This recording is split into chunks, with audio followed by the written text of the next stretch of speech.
Hello, I'm Megan. And I'm Lauren. And you're watching Wherefire in the Afternoon. Today we are going to a journey back in time. Back in time? How far back? Back to the Civil War. The Civil War? Even I wasn't around back then. Neither was I, but we are fortunate to have a special guest with us today. His name is Ashton, and he is a brilliant Don't forget Austin.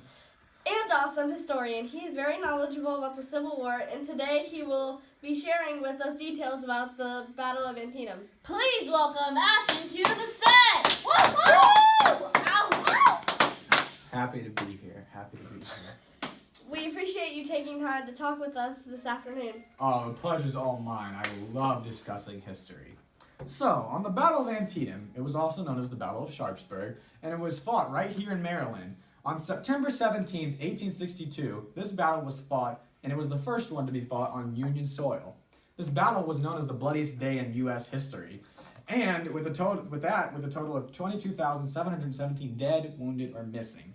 Major General George B. McClellan launched attacks against Confederate General Robert E. Lee and his men.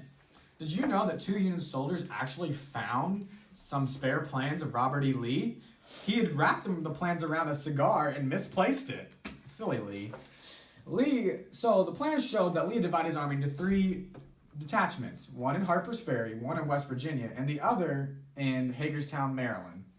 If McClellan would have moved quickly, it could have been possible that he could have defeated Lee's troops.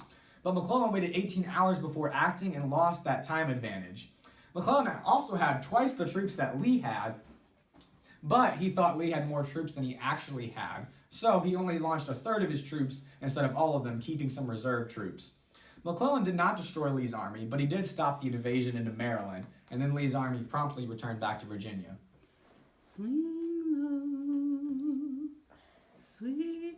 you both hear that? What is that? I believe that is an old spiritual song called Swing Low, Sweet Chariot. You know, slaves would used to sing these songs to comfort them in times of trouble. Harriet Tubman is another person to discuss during the Civil War. Did you know that she was born right here in Maryland? In 1849, she escaped to Philadelphia.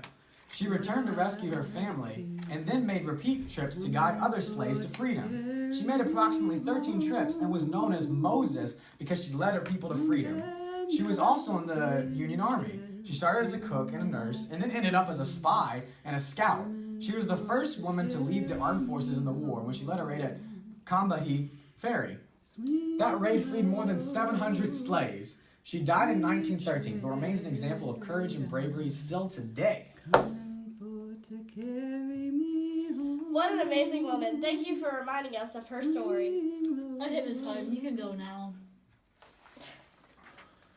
Oh, I guess you never really know what will happen when you start talking about history. Speaking of history, did you know that Confederate leaders believed Maryland would welcome the Confederate Army? Troops came in singing "Maryland, my Maryland," but the support of the Union was winning in Maryland.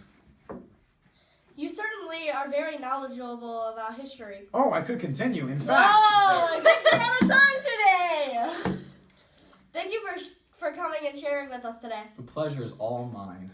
Until next time, Have a blessed and wonderful day! And bye, Lunchables.